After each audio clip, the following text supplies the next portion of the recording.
मेहंदी में छिपकली क्यों नहीं थी? अरे कुछ नहीं हुआ उसे। वो इसलिए कि वो छिपकली वाला कटोरा यहाँ है।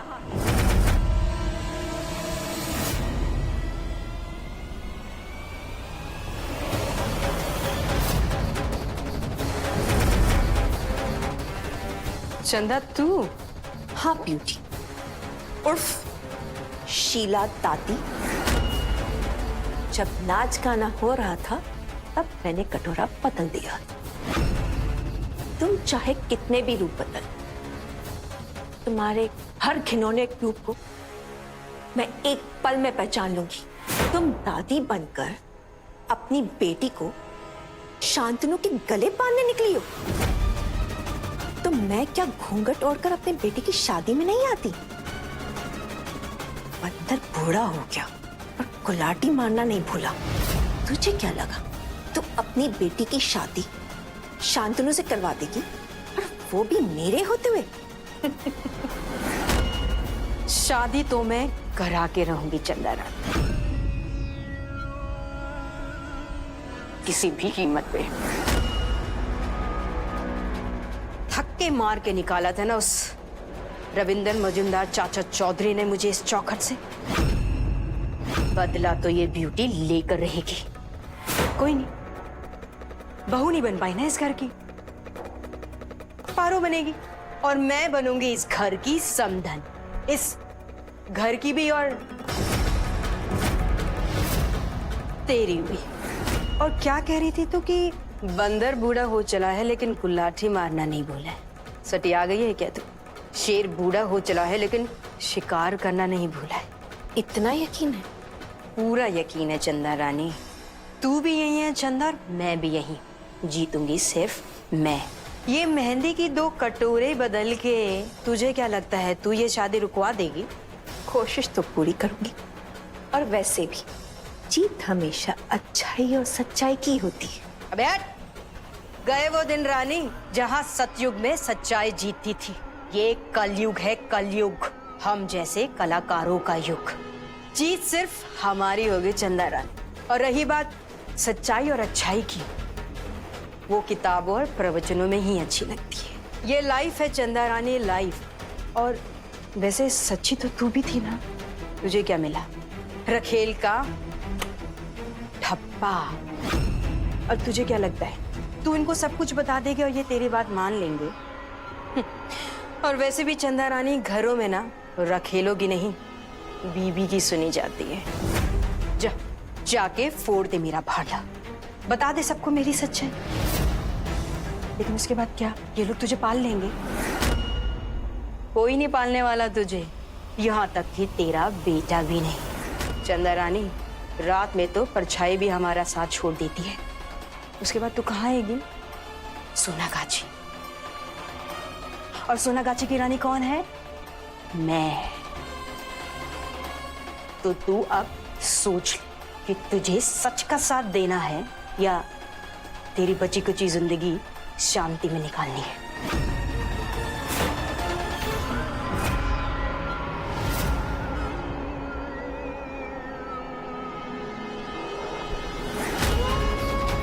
हे दुर्गा माँ, मेरी पुचकी और शांतनु को बचा लो माँ।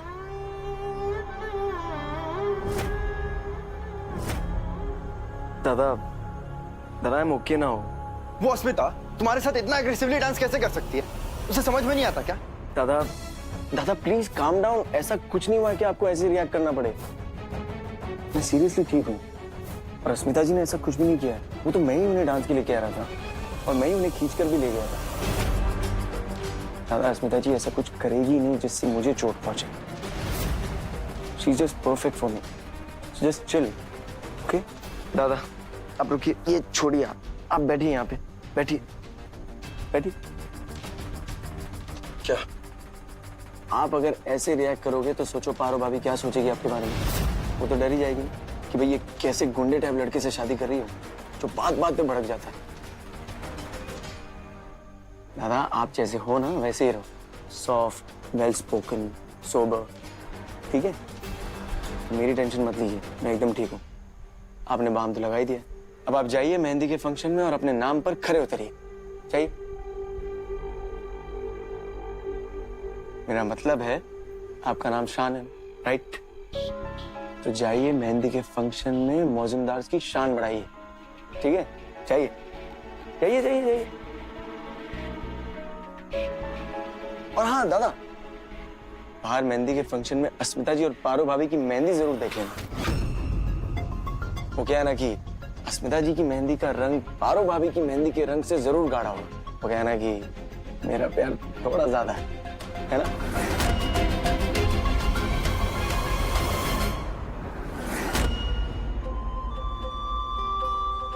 मेहंदी लग गई, अब दिखाओ। वाह, वेरी नाइस। तुम्हारा दिखाओ। वाह, इस मेहंदी का रंग इतना कैसे चढ़ गया?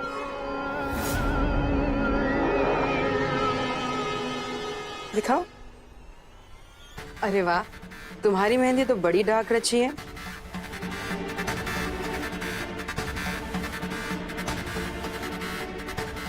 आमिन, अच्छी लग रही है।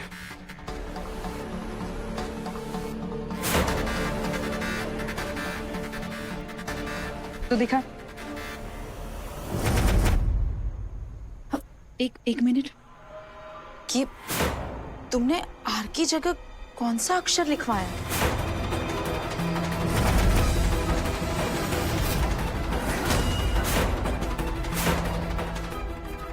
कौन सा का क्या मतलब? आर ही लिखवाया होगा।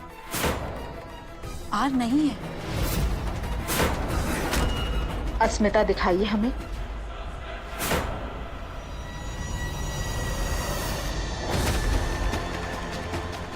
आपने बी क्यों लिखवाया?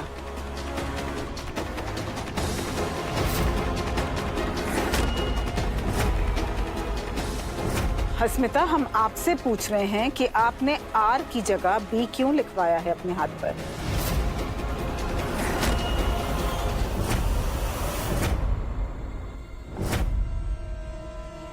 अस्मिता। B for बोंधू।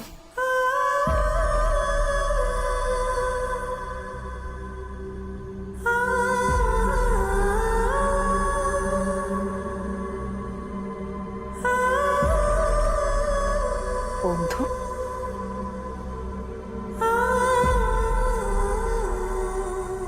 लेकिन बोंधू क्यों लिखवाया आपने? जो नाम दिल के करीब होता है वही तो लिखवाते हैं ना मेहंदी पर। और बांग्ला में दोस्त को बोंधू ही तो कहते हैं ना।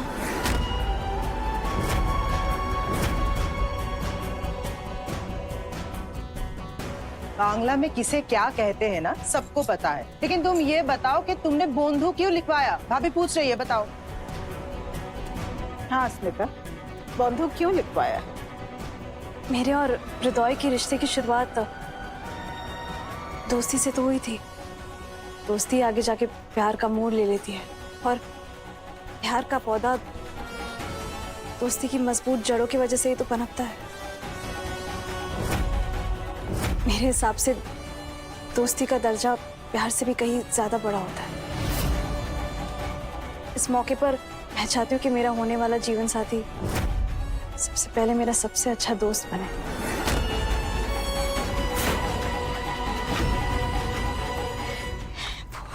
इसलिए मैंने हार की जगह पे बी लिखवाने को कहा। कुछ गलत किया क्या मैंने? दूसरों को जो कहना है कह लो पुचकी, लेकिन मैं जानता हूँ तुमने ये क्या और क्यों लिखवाया है। तुमने बी बोंधू का नहीं, बूढ़ों का लिखवाया है। वही नाम जो बचपन में तुमने मुझे दिया था, आज तक भुला नहीं पाई हो तुम। लेकिन मेरा बेस्ट बंधु है वो।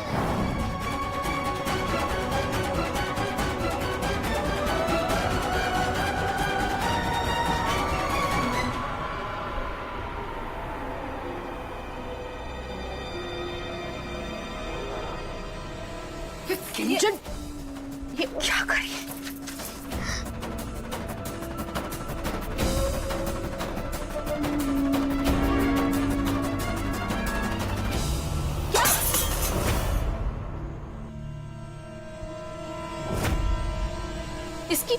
इसकी मेहंदी इतनी गाढ़ी और मेरी इतनी फीकी कैसे? ये सब तुम्हारा किया धरा है ना, मैं तुम्हें अच्छे से जानती हूँ। तुमने सोचा कि तुम ये सब हरकतें करके मेरी और शान की शादी में रुकावट पैदा करोगी? तो तुम याद रखना, मैं ऐसा होने नहीं दूंगी। शान मुझसे प्यार करता है, वो मेरा है। ऐसी ऊंची हरकतों से तुम्हें कुछ भी हासिल नहीं होगा, समझी? तुम लोगों का प्यार तो दिख रहा है हमारे हाथों पर चढ़ी मेहंदी के रंग से, या फिर नहीं चढ़े रंग से। ये जो फीका रंग है ना, यही सच्चाई है तुम्हारे प्यार की। बकवास बंद करो। मुझे पता है ये सब तुम सिर्फ चैलेंज जीतने के लिए कर रही हो ना। चैलेंज? कौन सा चैलेंज? अरे नहीं नहीं निवेदिता जी, ऐसी कोई बात नहीं है। पागल हो गई है क्या? मैं तेरी सब चाल समझती हूँ। मेहंदी में मिलावट तुमने ही किया ना।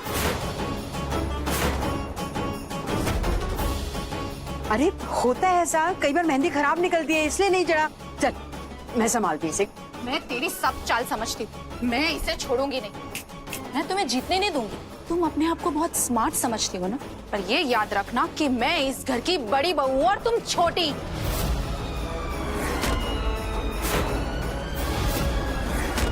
इसकी कीमत तुम्हें चुकानी पड़ेगी। हर चीज का बदला लूंगी मैं। पारो का पावर तुमने देखा नहीं है। 440 वोट का ऐसा झटका दूंगी, सारी अकल ठिकाने आ जाएगी, समझी? मैं संभालती। पारो अभी घर चल। चलो यहाँ से।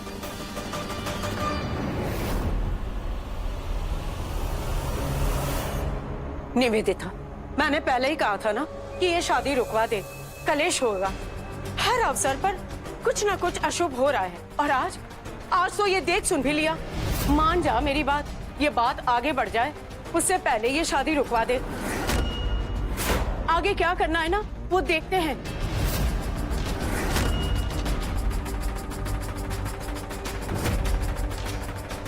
क्या हुआ ये? और ये पारोमिता का है? सर वो पारोमिता को भूल जाइए। देखो निवेदिता, अभी है ना यहाँ सब लोग हैं। घर की बड़ी होने के नाते मैं तुझे कह रही हूँ, रोक दे इस शादी को अभी इसी वक्त। ये हो क्या रहा है? ये शादी तो होकर रहेगी बुआ जी। हमें सिर्फ इतना पता है कि हमारे हृदय पसंद करते हैं अस्मिता को, और पारोमिता को भी हल्दी लग चुकी है, तो ये शादियां तो होकर ही रहेंगी।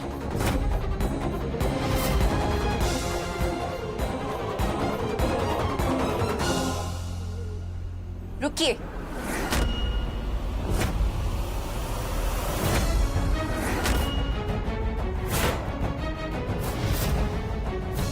चंदा, जो सच मैं आप लोग को बताने वाली हूँ, उसके बाद ये शादियां नहीं हो सकेंगी।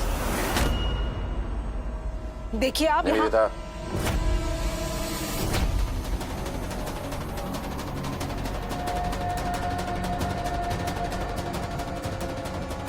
एक बात कान खोल करके सुन लो, ये घर तुम्हारे बाप का नहीं है जो मुंह उठा के कभी भी चली जाती हो। बाप का भले ही ना हो साहब, पर बेटे का तो है। और ये मत भूलिए कि इस घर में गोद देने का फैसला इसी चंदा का था। जन्म देने वाली माँ को उसके बेटे से मिलने से आप भी नहीं रोक सकते। और इन सब बातों में समय बर्बाद करने से बेहतर होगा कि आप काम की बातों पर ध्यान दें। इन शादियों से पहले आप लोग को कुछ चीजें जाननी बहुत जरूरी है। बड़ी माँ क्या करे? कौन सा सच बोलने वाली है? हाँ, तो जो भी बोलना है ना वो फटाफट बोल।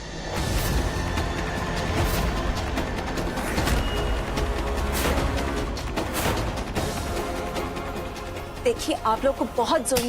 ये अचानक लाइट क्यों चली गई? अरे 2 बजे। अरे चंदा, चंदा अभी तो। अरे बड़ी माँ कहाँ गई? ये चंदा ऐसे कैसे और अचानक कहाँ गायब हो गई? मैं जाती हूँ ढूंढने।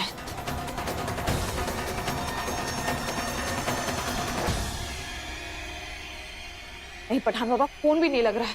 चंदा माँ का ऐसे अचानक गायब होना कुछ ठीक नहीं लग रहा है पठान बाबा। पुलिस को भी तहकीकात के लिए लगा दिया पर कुछ पता ही नहीं चल रहा है। हो ना हो मुझे जरूर लगता है ये निर्दयता मौजूमदार का किया करा है। क्योंकि आपको याद है चंदा माँ हमसे कुछ कहना चाहती थी, कोई राज है वो खोलना चाहती थी और फिर अचानक मैं। चंदा ने जिंदगी भर सिर्फ और सिर्फ तकलीफें ही झेली है पुचकी, बस अब और नहीं। तुम्हें और शांतनु को उसे जल्दी ही ढूंढना होगा। पठान बाबा आप चिंता मत कीजिए, हम उन्हें जरूर ढूंढ लेंगे। अस्मिता,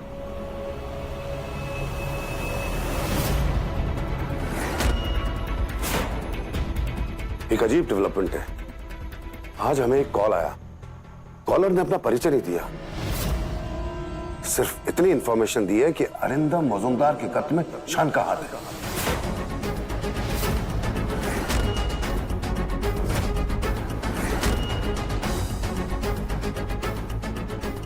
शक की सुई तो उसके ऊपर पहले से ही थी।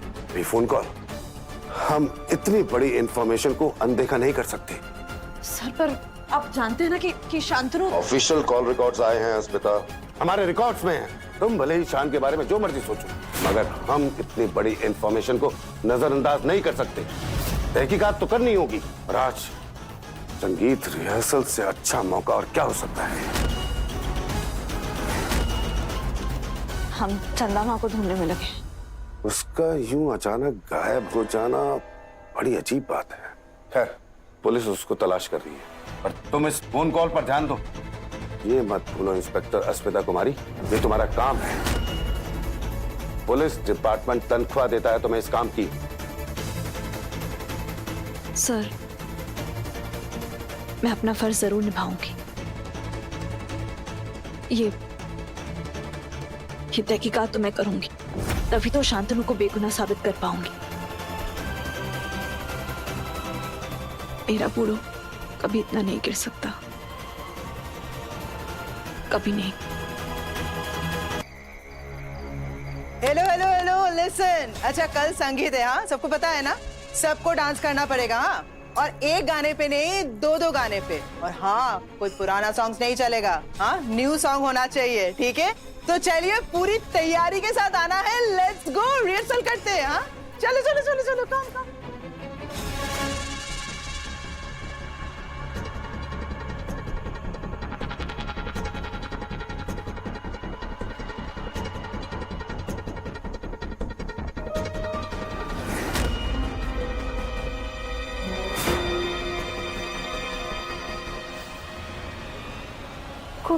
अस्मिता थी? नहीं, भ्रम हुआ होगा, आस हुआ होगा। इस वक्त अस्मिता यहाँ कैसे हो सकती है? मैं भी ना। एक तो बड़ी माँ का पता नहीं चल रहा और ऊपर से डिपार्टमेंट वाले भी नए ऑर्डर देते हैं।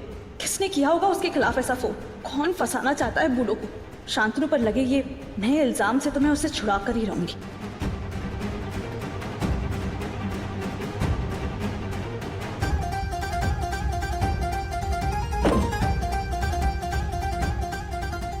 शांतनु को बेगुनाह साबित करने के लिए उसके रूम की तलाशी लेनी पड़ेगी। ये ड्यूटी है मेरी, जज्बाती होने का वक्त नहीं है मेरे पास।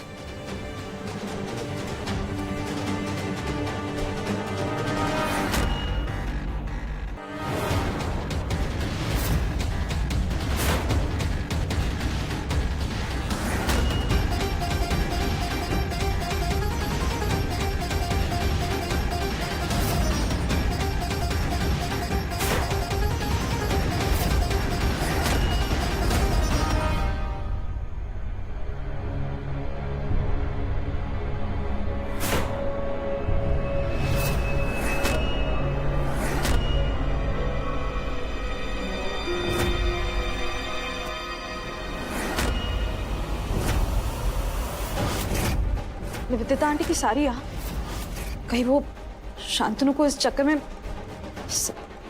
फंसाने की कोशिश तो नहीं कर रही?